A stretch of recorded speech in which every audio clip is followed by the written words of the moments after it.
السلام علیکم ورحمۃ اللہ وبرکاتہ۔ الحمد للہ وکفیٰ وسلام علی عبادہ الذین اصطفیٰ والتقى والعفاف والغنى۔ اما بعد فقد قال اللہ تبارک وتعالی فی القرآن المجید والفرقان الحمید۔ فأعوذ باللہ من الشیطان الرجیم، بسم اللہ الرحمن الرحیم۔ وَيَقْطَعُونَ مَا أَمَرَ اللَّهُ بِهِ أَن يُوصَلَ، صدق اللہ مولانا العظیم۔ اللہم صل علی سیدنا و مولانا محمد وبارک وسلم کما تحب وترضى عدد ما تحب وترضى۔ محترم و مکرم ناظرین، حاضرین، سامعین، بھائیوں، بزرگوں اور دوستوں، معزز خواتین، ہماری ماں بہنوں، تصوف کے عنوان سے جو سلسلہ چل رہا ہے اس میں موضوع شروع ہوا ہے ایمانی زندگی کے تقاضے۔ اسی موضوع کو آگے بڑھاتے ہوئے اس کی اگلی کڑی جو ہے آپ کے روبرو پیش کرنے کی کوشش کر رہا ہوں۔ سماعت فرمائیں کہ رزق کی کنجی انسان کے اخلاص میں ہے۔ اخلاص اور صلہ رحمی، چونکہ آج کل یہ مسئلہ بہت عام ہے، حدیث پاک میں آتا ہے صلہ رحمی رزق کی کنجی ہے۔ جس بندے کے اندر صلہ رحمی ہو، وہ رشتے ناتوں کو جوڑے جن کو اللہ تعالیٰ نے جوڑنے کا حکم دیا ہے، اللہ تعالیٰ اس کا رزق بڑھا دیتے ہیں۔ آج ہم ان کو توڑتے پھرتے ہیں۔ وَيَقْطَعُونَ مَا أَمَرَ اللَّهُ بِهِ أَن يُوصَلَ، اور توڑتے ہیں جن کو اللہ تعالیٰ نے جوڑنے کا حکم دیا ہے۔ دیکھا بھائیو، تو اخلاص انسان کے لیے رزق کے دروازوں کے کھلنے کا سبب بن جاتا ہے۔ اسی لیے تو میں اب کہا کرتا ہوں کہ جب خلوص کی کمی نہ ہو تو اللہ تعالیٰ فلوس کی کمی نہیں آنے دیتے، رزق کے دروازے کھول دیتے ہیں، ایسی طرف سے رزق دیتے ہیں جس کا بندے کو گمان ہی نہیں ہوتا۔ ایک حدیث پاک میں نبی صلی اللہ علیہ وسلم نے ارشاد فرمایا، علی اس کے راوی ہیں، فرمایا کامل وضو کرو، عمر بڑھا دی جائے گی۔ جو انسان چاہے کہ میری عمر لمبی ہو، برکت والی ہو، اس کو چاہیے کہ کامل وضو کرے، وضو میں کوتاہی نہ کرے۔ وضو میں جن جن حصوں کا بھیگنا بے انتہا ضروری ہے اس کا پورا خیال رکھے اور سنتوں کا اہتمام کرے، باوضو رہنے کی کوشش کرے، عمر میں برکت عطا کر دی جائے گی۔ اس کے علاوہ سلام میں گھر کی برکت ہوتی ہے۔ نبی صلی اللہ علیہ وسلم نے فرمایا، جب تم گھر میں داخل ہو تو اپنے اہل خانہ کو سلام کرو، اس سے گھر میں خیر بڑھے گی۔ آج کتنے بھائی ہیں جو گھر میں مسکراتے چہرے کے ساتھ داخل ہوتے ہیں اور اہل خانہ کو سلام کرتے ہیں۔ آج تو کمرے میں باپ بیٹھا ہو تو بیٹا آ کر سلام نہیں کرتا، یہ تو پوچھ لے گا کہ ابو آپ کیسے ہیں، سلام نہیں کرے گا۔ اور صحابہ رضی اللہ تعالی عنہم نے اتنا سلام کرتے تھے کہ فرماتے ہیں کہ ہم اکٹھے بیٹھے ہوتے اور اٹھ کر کسی کو کام سے دیوار کی اوٹ میں چلے جاتے اور واپس آتے تو پھر ایک دوسرے کو سلام کرتے۔ اسی لیے نبی صلی اللہ علیہ وسلم نے ایک حدیث پاک میں فرمایا، جاننے والے اور انجان سب کو سلام کیا کرو، اور فرمایا سلام کو عام کرو، نیکیوں کی کثرت عطا کر دی جائے گی۔ یہ افشوا السلام بینکم والی سنت آج نکلتی چلی جا رہی ہے۔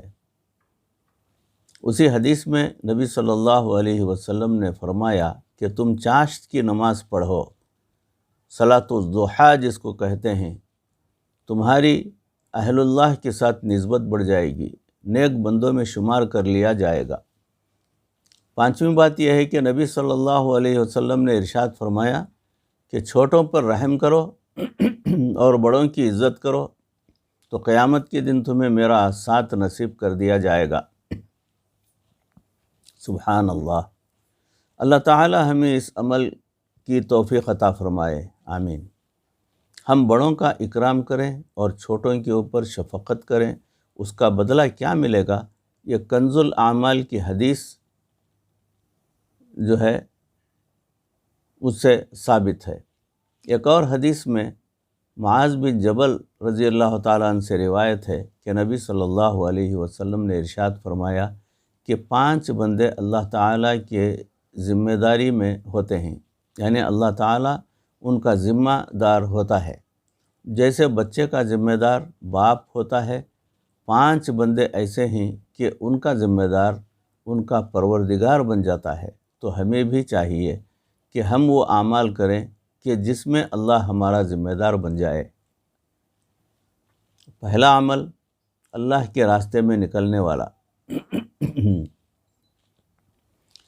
سنیے، ایک وہ بندہ جو اللہ تعالیٰ کے راستے میں نکلنے والا ہو، جو اللہ کے راستے میں اقامت دین کے لیے نکلے، مجاہد فی سبیل اللہ، جو دین کی دعوت دینے کے لیے نکلے وہ بھی فی سبیل اللہ، اور جو علم حاصل کرنے کے لیے نکلے وہ بھی فی سبیل اللہ۔ یہ تمام کام کرنے والے جو لوگ اللہ کے راستے میں نکلنے والے ہوتے ہیں، ایسے لوگوں کا اللہ ذمہ دار ہوتا ہے۔ آپ لوگ اپنے گھروں سے چل کر یہاں آئے، اپنی اصلاح کی نیت سے، اللہ کے قریب پانے کی نیت سے آپ بھی اللہ کے راستے میں ہیں۔ یہ کوئی شیطان کا راستہ نہیں ہے، یہ بھی اللہ کا راستہ ہے۔ اللہ تعالیٰ کے راستے کو کسی ایک عمل کے ساتھ مخصوص کر دینا چاہیے۔ احادیث میں جتنے اعمال ہیں ان اعمال کو کرنے والا اللہ کے راستے میں نکلنے والا ہے۔ دوسری بات، مریض کی عیادت کرنے والا ہے۔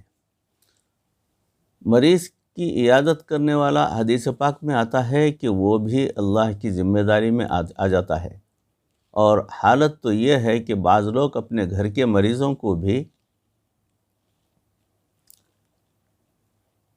نہیں پوچھتے، یعنی گھر کے مریضوں کو بھی نہیں پوچھتے۔ بیوی بیمار ہے، خاوند نہیں پوچھتا، بیٹا اور بیٹی بیمار ہیں، ان کو ڈاکٹر کے پاس لے جانے کی فرصت نہیں ہوتی، گھر میں موجود لوگوں کا حال نہیں پوچھتے، بیوی کو ایسے رکھتے ہیں جیسے کوئی بے سہارا ہوتی ہے۔ ہمارے اکابر بے سہاروں کا سہارا بنا کرتے تھے۔ یاد رکھنا، توجہ کیجیے گا، دنیا میں کسی بے سہارا کا سہارا بننے کا مطلب کیا ہوتا ہے؟ وہ ہوتا ہے تو اس دن میرا سہارا، اللہ تعالیٰ کہتے ہیں کہ اس دن میرا سہارا بن جانا جب میرا کوئی سہارا نہیں ہوگا۔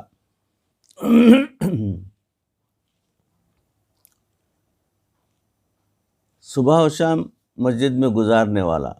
اور تیسری بات یہ ہے کہ نبی صلی اللہ علیہ وسلم نے ارشاد فرمایا، جو شخص صبح شام مسجد میں گزارے وہ بھی اللہ تعالیٰ کی ذمہ داری میں آ جاتا ہے۔ ایک وقت تھا جب صبح کی نماز مسجد میں پڑھا کرتے تھے اور پھر اشراق تک بیٹھ کر اللہ تعالیٰ کو یاد کرتے تھے۔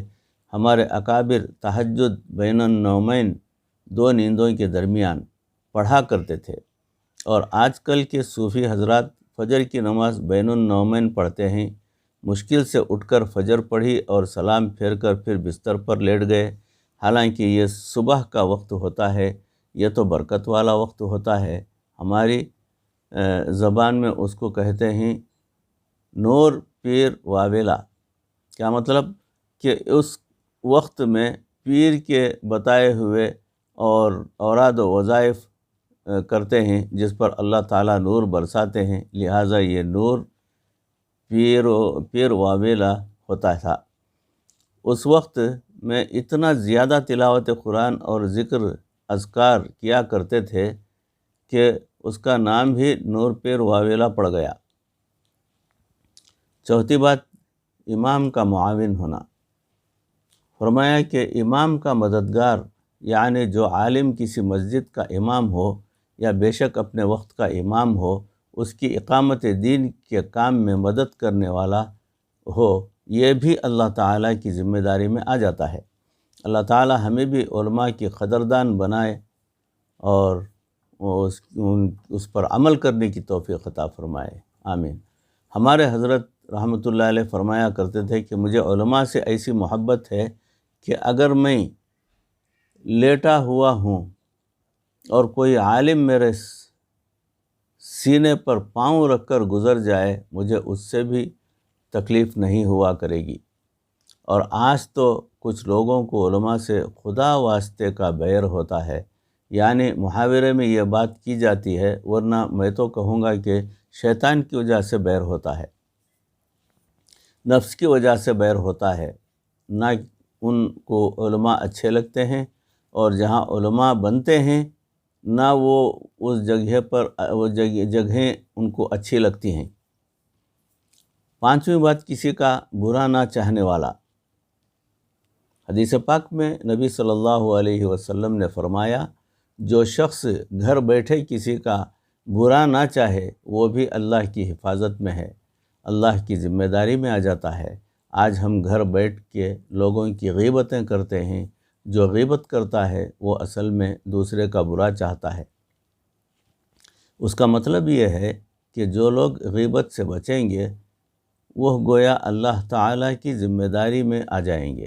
غیبت سے بچنے کا آسان طریقہ یا تو اس محفل سے اٹھ جائیں یا اس بندے کی اچھائی بیان کر دیں۔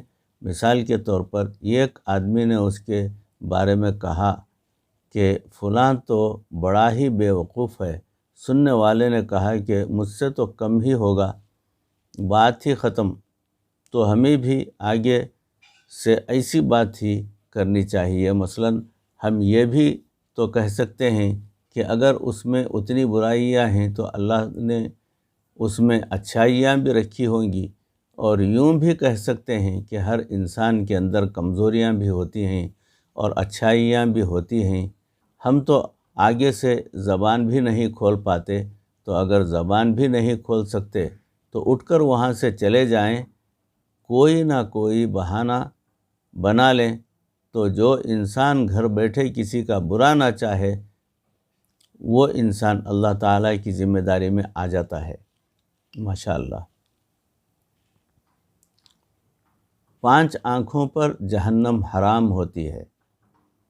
حدیث پاک میں آتا ہے کہ اللہ تعالیٰ 5 آنکھوں پر جہنم کی آگ حرام فرما دیتے ہیں۔ اللہ کی راہ میں جاگنے والی آنکھ، سب سے پہلی آنکھ جو اللہ تعالیٰ کے راستے میں جاگی ہو، جو شخص بھی اللہ تعالیٰ کے راستے میں نکلے اور جاگے، مجاہد ہو، داعی ہو، طالب علم ہو، جو اللہ کے راستے میں نکل کر جاگے تو اللہ کے راستے میں جاگنے کی وجہ سے اللہ تعالیٰ اس پر جہنم کی آگ حرام فرما دیتے ہیں۔ کچھ لوگ اللہ کی عبادت میں رات کو جاگتے ہیں، اس شب کی تلخیوں کا کوئی میرے دل سے پوچھے، اس شب کی تلخیوں کا کوئی میرے دل سے پوچھے، تیری راہ تکتے تکتے مجھے صبح ہو گئی ہے۔ تو اللہ تعالیٰ کی یاد میں ساری رات گزار دیا کرتے تھے اللہ والے۔ اللہ کی راہ میں ضائع ہونے والی آنکھ، اور وہ آنکھ جو اللہ تعالیٰ کے راستے میں ضائع ہو جائے تو ایسی آنکھ پر اللہ تعالیٰ جہنم کی آگ کو حرام فرما دیتے ہیں۔ کچھ لوگ ہوتے ہیں کہ اللہ کے دین کے لیے زندگی گزارنے والے ہوتے ہیں، ایک تیری ہی دوستی کے لیے ساری دنیا سے دشمنی کر لی، ساری دنیا ان کی دشمن بن جایا کرتی ہے۔ ایسے بندے کی آنکھ ضائع ہو جائے تو اللہ تعالیٰ ایسی آنکھ پر جہنم کی آگ کو حرام فرما دیتے ہیں۔ دوسری بات ہے خوف خدا سے رونے والی آنکھ۔ نبی صلی اللہ علیہ وسلم نے فرمایا جو شخص خوف خدا کی وجہ سے روئے، اللہ تعالیٰ کی محبت میں روئے، ایسی آنکھ پر بھی اللہ تعالیٰ جہنم کی آگ کو حرام فرما دیتے ہیں۔ اللہ تعالیٰ کی محبت میں روتے ہیں، اللہ تعالیٰ کے خوف سے روتے ہیں، یہ آنسو بھی بڑی نعمت ہیں۔ کسی نے کیا عجیب شعر کہا، اشک بہہ کر بھی کم نہیں ہوتے، آنکھ کتنی امیر ہوتی ہے۔ اللہ اکبر۔ غیر محرم سے رکنے والی آنکھ۔ چوتھی بات یہ ہے کہ نبی صلی اللہ علیہ وسلم نے فرمایا جو آنکھ غیر محرم کو دیکھنے سے رک جائے، اللہ تعالیٰ اس پر بھی جہنم کی آگ کو حرام فرما دیتے ہیں۔ آج کی محفل میں ہم اپنے دلوں میں یہ عہد کریں کہ ہماری آنکھ کبھی بھی کسی غیر محرم کی طرف نہیں اٹھے گی، تاکہ اللہ تعالیٰ ہماری بھی آنکھوں کو جہنم کی آگ سے محفوظ فرما لیں۔ آمین۔ اللہ والوں کی محبت سے دیکھنے والی آنکھ۔ پانچویں بات یہ ہے کہ آنکھ جو اللہ والوں کے چہرے پر محبت کے ساتھ، عقیدت کے ساتھ، پیار کے ساتھ اللہ تعالیٰ جو ہے دیکھنے کی توفیق عطا فرماتے ہیں، ایسے بندوں کو اللہ تعالیٰ ایسی آنکھ پر جہنم کی آگ کو حرام فرما دیتے ہیں۔ 5 کاموں میں جلدی کیا کرو۔ ہمارے اکابر نے فرمایا کہ عام طور پر جو جلدی شیطان کی طرف سے ہوتی ہے، مگر 5 کام ایسے ہیں کہ ان کاموں کو جلدی کرنا زیادہ اچھا ہوتا ہے۔ پہلا، نماز جلدی پڑھنا۔ اکثر عورتیں یہ شکایت کرتی ہیں کہ نماز میں سستی ہو جاتی ہے۔ اس کی وجہ کیا ہوتی ہے؟ شیطان ان کے دلوں میں یہ ڈالتا ہے کہ بس یہ کام کر کے پڑھ لیتی ہوں۔ یہ اصل میں بری عادت ہے۔ جب بھی نماز کا وقت ہو جائے تو کوشش کریں کہ نماز پہلے پڑھیں، باقی کام بعد میں کریں۔ دوسری بات، توبہ میں جلدی کرنا۔ توبہ میں دیر نہیں کرنی چاہیے۔ جب بھی کوئی اچھی محفل دیکھیں، نیک لوگ دیکھیں، ایسا وقت دیکھیں جو اللہ کی رحمتوں کا ہو، توبہ کرنے میں جلدی کرنی چاہیے۔ مہمان کو کھانا کھلانے میں جلدی کرنا چاہیے۔ ہمارے اکابر نے فرمایا اگر کسی کے ہاں مہمان آ جائے اور وہ پانی کا گلاس ہی بھر کر پیش کر دے گا، مہمان نوازی کا حق ادا کر دے گا، اتنا تو ہر بندہ کر ہی سکتا ہے۔ چوتھی بات یہ ہے کہ فرمایا کہ کنواری بچی کی شادی کرنا، اس میں بھی جلدی کرے۔ اور آج اس عمل میں سستی کی وجہ سے ماحول اور معاشرے کے اندر فحاشی اور عریانی پھیلتی جا رہی ہے، بے حیائی پھیلتی جا رہی ہے۔ جتنا بھی جلدی ممکن ہو سکے، حدیث پاک میں آتا ہے کہ جب جوڑ کر خاوند مل جائے، حدیث پاک میں آتا ہے کہ جب جوڑ کا خاوند مل جائے تو تم بیٹی کی شادی کرنے میں ہمیشہ جلدی کرو۔ اور 5واں فرمایا کہ جنازہ جب تیار ہو جائے تو اس کو دفنانے میں جلدی کی جائے۔ پرندوں کا پنجرہ یا جانور کا استبل۔ انسان جب یہ اعمال اپناتا ہے تو پھر اچھا انسان بن جاتا ہے، اور اگر ان اعمال سے انسان محروم ہو جائے تو پھر انسان بگڑا ہوا انسان ہوتا ہے۔ اس لیے حضرت خواجہ حسن بصری رحمۃ اللہ علیہ فرماتے ہیں یہ ہمارے جو جسم ہیں یا تو یہ پرندوں کے پنجرے ہیں یا پھر یہ جانوروں کا استبل ہے۔ ان کے اندر رہنے والا اگر نیک ہے تو وہ جنتی پرندہ ہے، یہ اس کے لیے پنجرہ ہے۔ جیسے ہی موت کا وقت آئے گا تو ارجعی الی ربکی، تو وہ اڑ کر اس پنجرے سے نکل جائے گا اور جنت کا پرندہ بنا دیا جائے گا۔ اور اگر یہ بگڑا ہوا ہے تو یہ بگڑے ہوئے انسان کا جسم اس کے لیے جانوروں کا استبل ہوتا ہے۔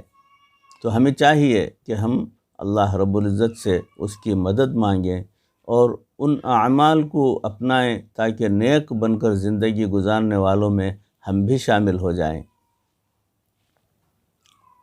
آج ضرورت اس بات کی ہے کہ انسان کو اپنی اصلاح کی فکر میں لگ جانا چاہیے۔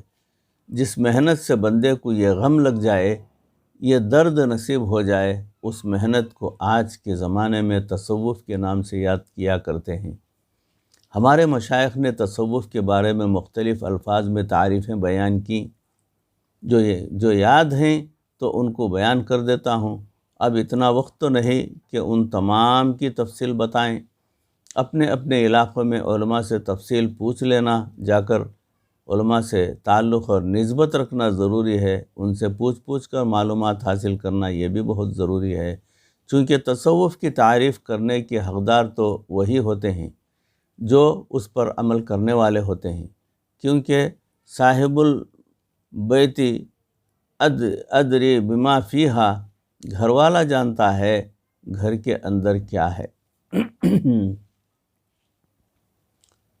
تو ہمارے اکابر نے تصوف کی جو تعلیمات دیں وہ ذرا سنتے جائیے، اور پھر جو علماء ہیں وہ تو ان کی سمجھ ہی لیں گے، طلباء بھی ان کو سمجھ لیں گے، آسان عربی ہے، اور جو ہمارے جیسے عوام الناس ہیں وہ اپنے گھروں میں جا کے علماء سے ان کو سمجھ لینا چاہیے۔ چنانچہ امام ابو رحیم رحمۃ اللہ علیہ جو حلیۃ الاولیاء میں فرماتے ہیں کہ التصوف احوال القاہرۃ و اخلاق الطاہرہ۔ جنید بغدادی رحمۃ اللہ علیہ نے فرمایا، ہر برے خلق سے نکل جانا اور ہر اچھے خلق کو پیدا کر لینا، اس کا نام تصوف ہے۔ بعض نے فرمایا کہ بندے کا ایک اللہ کے لیے اپنے آپ کو ہر چیز سے الگ کر لینا، یعنی توکل اختیار کر لینا، اس کا نام تصوف ہے۔ بعض اولیاء اللہ نے فرمایا کہ اللہ کی رضا کے لیے دنیا کو طلاق دے دینا، خواہشات دنیا کو طلاق دے دینا تصوف ہے۔ بعض مشائخ نے تصوف کے بارے میں کہا کہ اپنے محبوب کی طرف سے جو حالات آ جائیں ان پر سکون رہنا، اس کا نام تصوف ہے۔ اور بعض نے کہا کہ حق کے ساتھ موافقت کرنا اور خلق کے ساتھ مفارقت کرنا، اس کو تصوف کہتے ہیں۔ بعض اولیاء اللہ نے کہا کہ ان مراتب الدنیا والعلو الی المکتبۃ العلیاء۔ بعض حضرات نے کہا کہ دنیا کے اندر رہتے ہوئے دنیا سے الگ رہنا یہ تصوف ہے۔ امام ربانی مجدد الفسانی رحمۃ اللہ علیہ نے فرمایا کہ تصوف یہ ہے کہ بندے کی کیفیت ایسی ہو جائے، اس کو یہ محسوس ہو کہ اللہ کے سوا میرا کوئی ملجا اور ماوا نہیں ہے، اس کیفیت کو تصوف کہتے ہیں۔ اب بتائیے یہ تصوف کا اختیار کرنا عین شریعت ہے یا نہیں؟ تو بعض ایسے بھی لوگ ہوتے ہیں جو کسی کی نہیں مانتے، وہ اپنے آپ میں کہتے ہیں کہ ہم نہیں کسی کی مانتے، ہم کسی کی نہیں مانتے، ان کو جو بھی نام دیں آپ سمجھ گئے ہوں گے، وہ کہتے ہیں کہ ہم نہیں کسی کی مان کر چلتے، ہم کسی کی نہیں مانتے، ہم اپنی مرضی کرنے والے لوگ ہیں۔ وہ کہتے ہیں کہ یہ شریعت میں نئی چیز ہے، نئی چیز نہیں ہے، شریعت پر استقامت کے ساتھ عمل کرنا، اسی کا نام تصوف ہے، اور اسی سے انسان کو ولایت کا نور نصیب ہوتا ہے۔ بھائیوں، بزرگوں اور دوستوں عزیزوں، سلسلہ تو چل رہا ہے، اس کی اگلی کڑی انشاءاللہ اگلے نشست میں آپ حضرات کی روبرو پیش کرنے کی کوشش کروں گا۔ پروردگار ان کہی سنی باتوں کے اوپر اس عاجز کو بھی اور آپ تمام کو بھی عمل کرنے کی پروردگار توفیق عطا فرمائے، ہمارے دلوں کو اخلاص سے بھر دے، ہمارے دلوں کے اندر کی کجی کو دور فرما دے، اور ہمارے دلوں کو بد اعمالیوں سے پاک فرما دے، گناہوں سے پاک فرما دے، اور اللہ کا نور ہمارے دلوں کے اندر سرایت کرا دے۔ پروردگار ہمیں ہماری اصلاح فرما اور ہمیں دین پر چلنا آسان فرما، اور دین کو سمجھ کر چلنے کی پروردگار ہمیں توفیق عطا فرما۔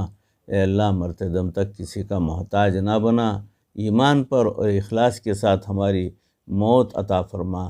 ربنا تقبل منا انک انت السمیع العلیم وتب علینا انک انت التواب الرحیم۔ صلی وسلم علی حبیبک سیدنا و مولانا محمد و آلہ و صحابہ اجمعین برحمتک یا ارحم الراحمین والحمد للہ رب العالمین۔ السلام علیکم ورحمۃ اللہ وبرکاتہ۔